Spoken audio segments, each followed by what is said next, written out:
जय भीम, जय भारत दोस्तों। आप देख रहे हैं आईपी लक्ष्मण सोता जानी इंडियन पीपल चैनल।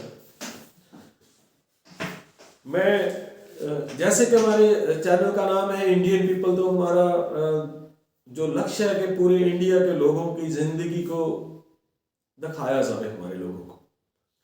तो हम इस लक्ष्य को लेके हमने चैनल बनाया है।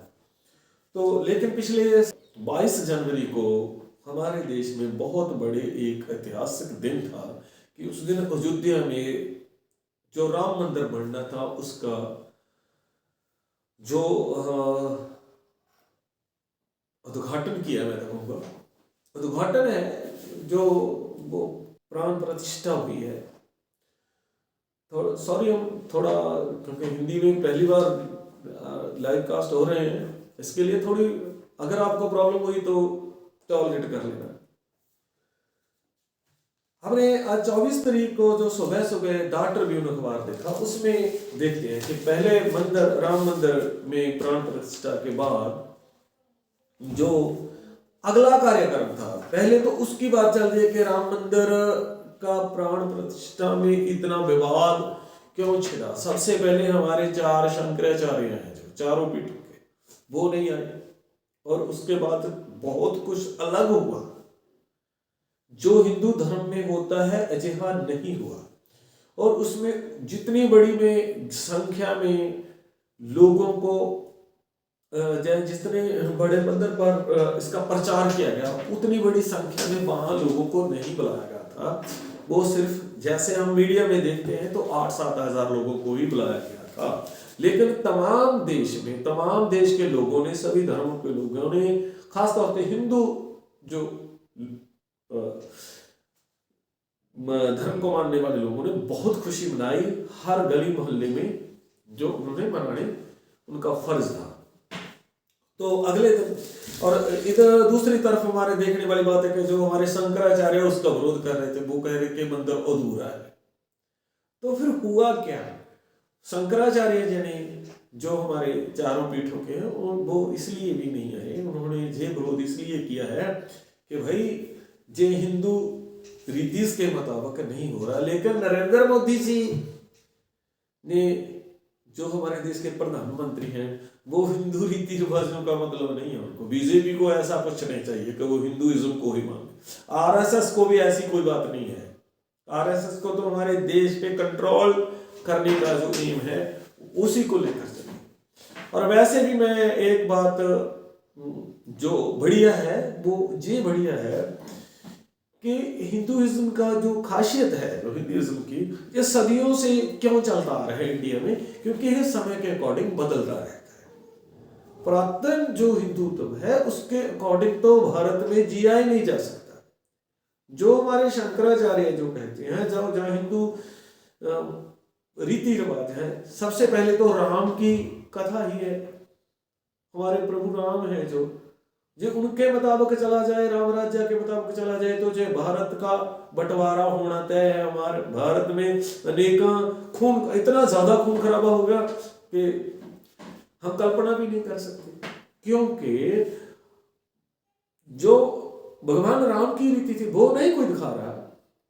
मर्यादा पुरुषोत्तम माना जाता था। वो मर्यादा को, पुरानी मर्यादा के अनुसार जो दलित है, जो आदिवासी है, उनको पढ़ने की मनाही है। आपने भी देखा है, सभी लोगों ने, हम जानते हैं कि महाभारत में जब शंभू ऋषि जंगलों में पढ़ा रहे थे आदिवासियों को, तो किसी ने बोल दिया कि एक गांव में ब्राह्मण का बेटा मर गया, उसकी डेथ होगी। तो उन्होंने राजा राम के पास जाके कहा कि जी ये बहुत अनर्थ हो रहा है आपके राज्य में। वो बोले क्या हो गया पंडित जी, हमें बताओ।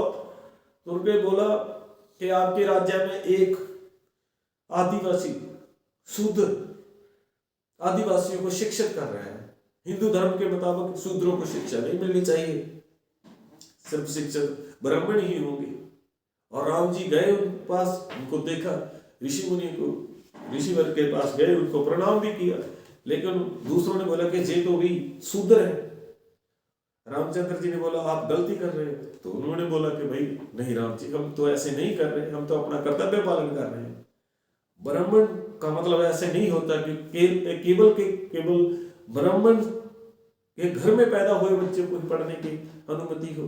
ब्राह्मण का मतलब तो ये है कि पूरे विश्व में जो भी मानव है, जो भी प्राणी है, उनको सबको सुरक्षित किया जाए, सबको सुरक्षा की जाए। लेकिन ये तो आप अच्छी बात नहीं कर। तो रामचंद्र को उसके साथ जो ब्राह्मण गए थे उन्होंने उकसाया, और रामचंद्र जी ने कहा जे कि नहीं, ऐसी बात नहीं है। ये हमारे देश का जो है रीति चल रही है कि ब्राह्मणों के सिवाय शूद्रों को पढ़ना नहीं चाहिए और ना ही पढ़ाना चाहिए। इसके लिए आप दंड के भागी हैं। और वही राम ने उसको कत्ल कर दिया, महर्षि शंभु को। तो कैसे माना जाएगा राम जी की इडोलॉजी को? हम राम को भगवान कैसे मान लें? लेकिन जो हमारे हिंदू धर्म के लोग हैं वो राम को भी मानते हैं, लेकिन वो समय के अनुसार बदलते भी रहते हैं। जैसे कि आर्य समाज के लोगों ने बदला, स्वामी दयानंद सरस्वती ने भी बदला, आज आरएसएस भी बदल रही है, बस्तियों में जाकर गरीब लोगों को पढ़ा रही है। लेकिन सबसे ज्यादा जो माड़ी बात है वो ये है कि हमारे देश के जो शूद्र हैं, जिनको ये नहीं पता कि हम शूद्र हैं, शूद्रों के लड़के, जो नौजवान लड़के हैं, वो बहुत ज्यादा भंग पीते हैं, शिव के नाम पर रगड़ के भंग पी लेते हैं और तेज डीजे बजता है, और उसके बाद राम के नाम के गीत चलते, और फिर उनको बीच में कोई ना कोई फूक मार देता है गाने कि जो मुसलमानों की बस्ती, उस पर अटैक किए जाते हैं, मुसलमानों को नफरत की जाती है। अरे मुसलमान भी तो हमारे देश के लोग हैं, आप उनसे ऐसा व्यवहार कैसे कर सकते हैं? जैसे देख सकते मीरा रोड मुंबई में क्या हुआ है, आगरा में क्या हुआ है। द वायर न्यूज एक सोशल चैनल है, द वायर, उसको जाके देखो, आपको पता चलेगा। और दूसरी तरफ नरेंद्र मोदी जी ने क्या किया है? नरेंद्र मोदी जी ने भी हिंदुइज्म का कोई मतलब नहीं है उसके लिए, उसका राम का मतलब कोई नहीं है। बीजेपी को ऐसा कुछ नहीं हुआ। बीजेपी ने 22 तारीख को उद्घाटन किया और 23 को ये फैसले कर दिए। हमारे देश का इलेक्शन कमीशन ऐलान करता है 23 तारीख को, और 24 तारीख का द ट्रिब्यून पेपर पे ये फ्रंट लाइन पे भेज दिया जाता है कि Lok Sabha election from April 16, Delhi poll officers circular sets of words. और नाल ही नाल नरेंद्र मोदी जी ने एक काम और कर दिया, क्योंकि हमारे शंकराचार्य भी यही कह रहे हैं कि बीजेपी को राम के मंदिर से कोई लेना देना नहीं है। बीजेपी को तो 2024 की इलेक्शन जीतनी है, और इसी मकसद के लिए तमाम रीति रिवाजों को पासे करते हुए, उनकी परवाह ना करते हुए भारत के लोगों को अपनी ओर लभाने की कोशिश करें। जो हिंदू माइंडेड लोग हैं, जो अनपढ़ लोग हैं, उनको जो सिर्फ भगवान के आगे दिया जलाते हैं, जैसे मैं बाबा साहब के फोटो के आगे दीवा रख के ऐसे ऐसे आरती करूं, क्या मेरा भला हो जाएगा? नहीं, बाबा साहब का लिखा हुआ शब्द पढ़ना पड़ेगा, उस पर अमल करना पड़ेगा। उसके लिए संगठित होना, पहले पढ़ना पड़ेगा, फिर इकट्ठे होना पड़ेगा, फिर हमारे हकों के लिए संघर्ष करना पड़ेगा, तो जाके। लेकिन बीजेपी आज इजहार नहीं कर रही। बीजेपी लोकसभा इलेक्शन जीत के लिए तीसरी बार देश के प्रधानमंत्री बनने के लिए सिर्फ नरेंद्र मोदी जी को ही प्रोजेक्ट किया, इसलिए करोड़ों लोगों को जेली चीज दिखाई दी है। और ना ही ना उन्होंने बिहार पर कब्जा करने की भी कोशिश की।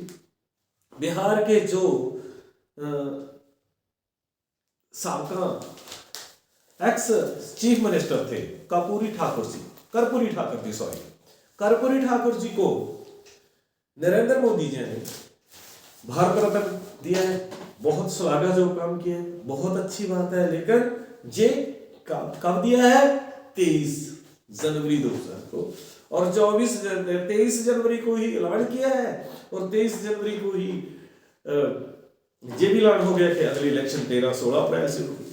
और नरेंद्र मोदी जी ने कर्पूरी ठाकुर पर बहुत बड़ा लेख भी लिखा है, और इंग्लिश में द ट्रिब्यून में सेंट्रल पेज पर लिखा हुआ है कर्पूरी ठाकुर। मुझे बहुत अच्छा लगा। मैंने एक जगह सीएम को की जीवनी पढ़ी, इंग्लिश में ही पढ़ी है पूरी तरह, हमें भी इतनी इंग्लिश नहीं आती है, लेकिन एडिटोरियल पेज में द ट्रिब्यून पेपर में प्रधानमंत्री नरेंद्र मोदी जी का लेख लिखा है।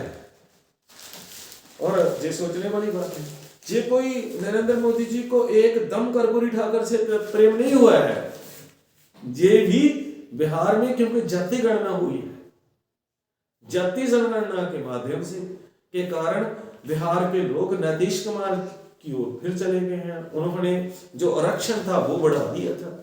तो नरेंद्र मोदी जी ने, जो कर्पूरी ठाकर जी हैं जिसने ओबीसी लोगों के लिए सबसे ज्यादा आवाज उठाई, उनका वोट लभाने के लिए कर्पूरी ठाकर जी को भारत रत्न का अवार्ड दिया है। अच्छी बात है, बहुत बढ़िया है। चलो, जब मिला जब जाके तभी सरेगा। ये तो बात कम से कम मानी गई ना। केंद्र सरकार ने कहा कर्पूरी ठाकर जी जो आदिवासी दलित हैं, ओबीसी हैं, उनके नेता, उनके हकों की उन्होंने बात की है। लेकिन बीजेपी की मौजूदा आइडियोलॉजी में जो मजदूर लोग हैं, जो निचली जाति के लोग हैं, जो अदर धर्मस के लोग हैं, मुसलमानों से क्यों इतनी नफरत की जाती है, ये हमें समझ नहीं आती। ये मुसलमान है ना लोग, सबसे बड़ी बात ये है, तमाम भारत के जो हिंदू लोग हैं, जो निचले लेवल के हिंदू है, दो तरह के हिंदू है। एक तो शूद्र है, मेरी बात शूद्रों की तरफ है, ब्राह्मण इसको ना सुने, खत्री और ठाकुरों को भी ये बात है ना, उनको भी, क्षत्रियों और वैश्यों को भी लिए हमारी बात ये बहुत ही उनके काम की नहीं है। ये हमारी शूद्रों की बात है। जो हिंदू शूद्र है वो जिस मुसलमानों को अटैक करते हैं, क्योंकि जो ब्राह्मण समाज है वो तो बहुत गिनती का है, थोड़ा है, वो तो 15% है सिर्फ। और देश में 20 करोड़ मुसलमानों को अटैक करने वाले, उन पे प्रेशर बनाने वाले वो ओबीसी है, वो शूद्र हैं भारत के।